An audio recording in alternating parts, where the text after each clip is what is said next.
Claymation horror. Alone at work. Then I saw it. I was the last one in the studio when I finally saw it. The clock on my computer read 2:13 a.m. The glass wall beside my desk reflected the empty hallway behind me. But the hallway was not empty. A tall, thin figure stood there, bent a little, like it didn't know how to be human. Its head tilted to one side. Its arms hung too long. It was not a person I knew. It was not like anyone at all. It looked wrong, like a shadow stretched out of shape. I froze. My chair wheels squeaked. The figure didn't move in the glass, but I felt a small puff of cold air on my neck, as if it was closer than its reflection. I tried to speak, but my throat felt stuck. On my desk was the clay puppet I'd been working on for weeks. Its small head was turned toward me, even though I had left it facing the camera. The puppet's tiny clay hand was raised, pointing at the glass, at the figure. I reached for my phone to take a photo, but the screen turned black and showed only my face. Behind me, in the black mirror of my phone, the figure lifted its hand too, slowly, like it was learning. "Hello?" I said, barely a whisper. The emergency lights flickered. For one bright second, the figure in the glass opened its mouth. The shape of it was long, like someone pulling clay apart. I heard a soft sound in the room with me, close to my ear, like a breath that wasn't mine. The figure moved without moving. It changed positions between blinks, like stop motion, jump by jump. One blink, closer. Next blink, closer still. My clay puppet fell over and landed with its clay face toward the floor. I stood up fast. My chair rolled back and hit the cabinet. The figure raised one finger, the way a teacher asks for quiet. My phone buzzed in my hand. A new message appeared, but it wasn't from anyone I knew. It was from my own number. "I see you." My heart slammed so hard I could feel it in my ears. I took a step backward. The glass wall showed me my desk, the hallway, the figure, and then the lights cut out hard and loud like a snap. The room went black except for the tiny red dot on the camera and the exit sign down the hall. I heard the door handle behind me click once, twice, like someone trying it from the other side. I didn't turn around. The handle turned a third time. Then it stopped. The tall figure in the glass leaned forward as if it wanted to say something right against my face. The power came back for a blink. I saw it clearly. Its head was smooth and pale, like unfired clay, and its eyes were two dark dents that did not blink. The lights died again, and something touched my shoulder. Earlier that day, the studio felt normal. Bright Frame Studios sat on the fourth floor of an old brick building in downtown Milwaukee. Our floor smelled like coffee and glue. I'm Alex, by the way, 26, junior animator, night shift softie who says sure too much. We were on a tight deadline for a scary short film. I was in charge of the main puppet, a lonely office worker made of clay. I named him Owen in my head, though our director said not to name props. "It gives them ideas," she joked. Her name is Natalie Carter, but everyone just says Carter. In the morning meeting, Carter clapped her hands once and smiled. "We're close," she said. "If we lock scene 5 tonight, we can spend tomorrow polishing.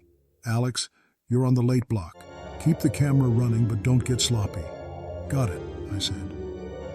Mia, the lead model maker, rolled a fresh sheet of clay between wooden rods. "Don't forget the eyelid blinks," she said to me. 2 frames down, 1 frame up. Any more than that, and he looks possessed. Ben from lighting laughed. "It's a horror short, Mia. Possessed might be on brand." We all laughed a little. The studio was warm and busy. The sound of tiny tools scratching at clay felt like rain. We ate bagels. Someone put on a playlist. Around noon, the building's old elevator groaned and stuck for a minute, then clanged free. "I hate that thing," Ben said. "The doors look like teeth." By evening, the floor emptied out. Mia waved her arms into her coat. "I'm crashing," she said. "Ben, you good to stay with Alex for an hour?" Ben checked his phone. "I can give him 2, then my ride's here." Carter packed her laptop. "Remember the hallway lights on motion sensors?" she said. "They're jumpy after midnight. The building manager swears he'll fix it. At 8, I stood at my little set. A tiny office built from foam board and paint, with a doll desk and a doll computer that lit up blue. My clay puppet, Owen, sat in his small chair. I moved his head by 1 millimeter. Click. One photo. I moved his eyebrow. Click. I nudged the arm. Click.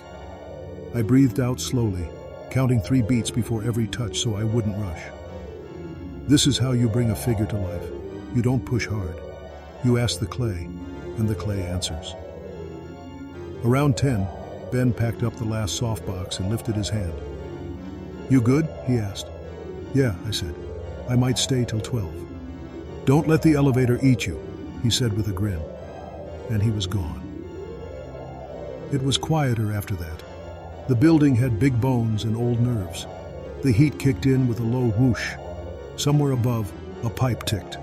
I got into a rhythm. Move, click, move, click. Owen's tiny clay eyes looked tired, which worked for the scene. The story was about a man who stayed late and saw something he could not explain. I didn't think about the title too much. It was just work. At 11:23, my stomach growled. I went to the break room. The motion lights in the hall hesitated before they turned on, like they were thinking about it. I poured coffee. It tasted burned, but it was warm. When I came back, I noticed something small on my desk that wasn't there before. A thin line of gray clay rolled as fine as thread. It lay in a spiral, like a snail shell. I didn't remember dropping that. I pinched it up and rolled it back into the block. When I looked at Owen, his left hand rested a little higher than I had left it, as if he had lifted it while I was gone. "Nice try," I said out loud to no one. I lowered the hand again. Click. At 12:05, I got a strange email. It slid into my inbox with no sender name and no subject line. The preview just showed 3 words: "Look behind you." My chest felt tight for a second. I told myself it was a prank. People did stuff like this during crunch week. I clicked on it. The body of the email was blank, white space from edge to edge. I hit reply and typed, "Very funny," and sent it to nowhere. The hallway lights clicked off, even though I hadn't seen anyone walk by. I stood up and waved my arms. The lights came back on. The break room door at the other end of the hall closed on its own with a soft, slow click. The air felt a little cooler on my skin. I told myself the HVAC was on a timer. I went back to my set. At 12:18, the security radio on the wall crackled. The security guard downstairs is named Earl. He's nice and gives me extra packets of peanut butter from his drawer. "4th floor," the radio said. But it wasn't Earl's voice. It sounded like a recording, a voice without a person. "4th floor, motion in North Hall." Our studio's North Hall was the one right outside my glass wall. I walked to the radio and pressed the button. "Hey, Earl. It's Alex. You good?" No answer. I pressed the button again. "Earl?" A burst of static came through. Then Earl's voice. "Tower 1, go." "It's Alex. Did you call motion on our floor?" There was a pause. Negative," Earl said. "I didn't get a ping. You okay up there?" "Yeah," I said. "All good." "Keep that door locked," he said. "Heard someone tried the main door last week around midnight." "Someone?" I asked. "Kids, probably. Or the wind." He laughed a little, like it was nothing. I thanked him and put the radio back. At 12:32, I stretched my back and looked at the frames we'd shot. Owen rose from his desk.